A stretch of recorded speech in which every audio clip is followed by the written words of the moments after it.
Amit Shah criminal केस आणि जज ब्रिजगोपाल लोया मृत्यू प्रकरणाची फायल परत उक्ती करची म्हणून काँग्रेसीन गोंयांतय इश्यू केला। सरकारी अधिकाऱ्याचेर हात घालो म्हणून बीजेपीचो सांताक्रूजचो आदलो कॅन्डिडेट हेमंत गोलतकाराचेर एफआयआर नोंद जाली खरी, पण ताणें दखलपात्र गुन्यांव केल्ल्यान सोबतीच ताका अटक जावंक जाय आशिल्ली म्हणून अध्यक्ष शांताराम नायक उलयला। I propose to demand that the criminal case which was pending against Mr. Amit Shah, BJP President, should be reopened in view of the press conference held by 4 judges recently. Similarly, the case regarding the death of Brijgopal Harikishan Loya,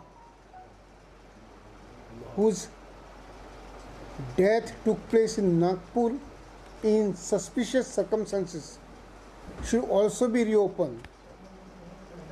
The family members have come out now to say that there was no foul play involved in that case of Mr. Loya.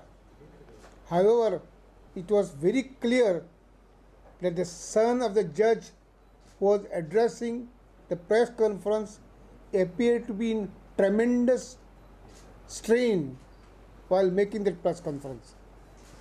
Maybe they are right, maybe they are wrong, but let court investigate into matter and decide whether there was a foul play in the death of Judge Loya. सरकारी अधिकाऱ्याच्या आंगार हात घालपी हेमंत गोलतकाराक खंय सोमतीच अटक जावंक जाय आशिल्ली। तो सांताक्रूजचो आदलो बीजेपीचो candidate. The man should be arrested immediately.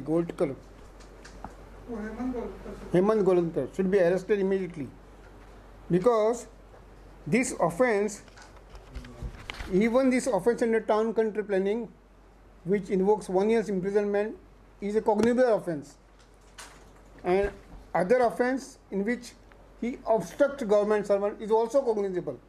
There are 2 cognizable offences committed by Mr. Golkar, and yet he is roaming free. Is it because he is General Secretary of BJP in Goa? But it's the town and country planning, whether they have lodged the complaint against that violation of... Irrespective of whether complaint is lodged, I am not... Now things have come to the knowledge of police that he'll cut his... So much of 100%. They had gone there because of that. Their obstruction to the public servant could took place subsequently, but they went to investigate heel cutting. प्रुडंटा खातीर चेतन गवस। साईबाबान शिर्डी समाधी घेतल्यार 100 वर्सां जाली। ते निमतान देशभर वेगवेगळ्यो कार्यावळी चलतात। अखिल गोमंतक साई सेवा मंडळान गोंयांत साई सच्चरित्र वाचन सुरू केलां। गोंयांतय सगळ्या देवळांनी साई भक्त मेळून साई सच्चरित्र वाचन करतात। आता मेरेन 21 अध्याय जाल्यात। उसगांव तिस्कार साई मंदिरांत वाचन जालें। 52वो अध्याय खंय सांगोळडा वाचतले।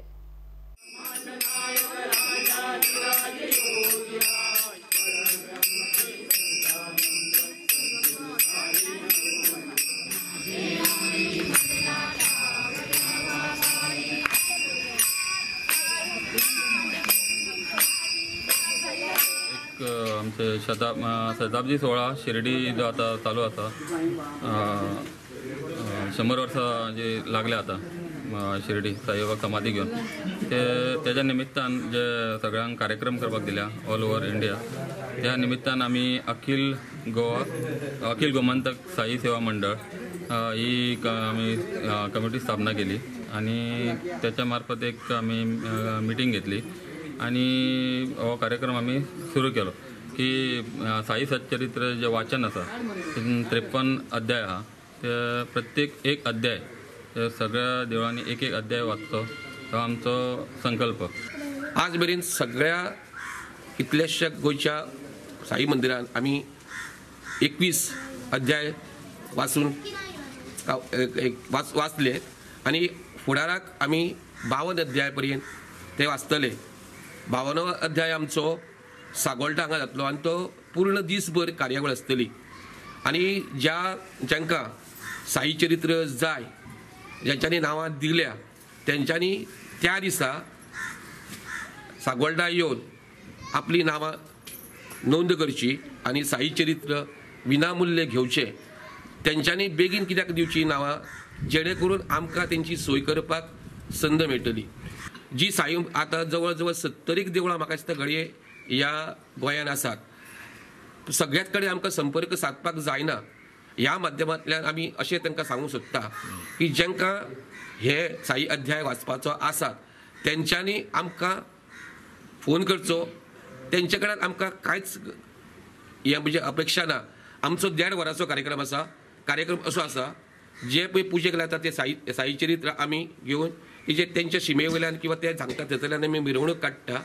थंयसरल्यान येयल्यान ते देवळाच्या प्रवेशदारा कडेन आमी ते काडटा आनी तेंच्या यजमाना कडेन किंवा तेंच्या अध्यक्षा कडेन दिता आनी तेज्या नंतर आमचे गुरुजी जे आमचे पुरोहीत आहा ते नंतर तेजे विधिवीत पुजा करता यजमाना वांगडा आनी तेज्या नंतर मागीर साईनाथ स्तवन मंजिरी वाचन जाता आनी त्या देवळान जो अध्याय आसा त्या अध्यायाचें वाचन जाता.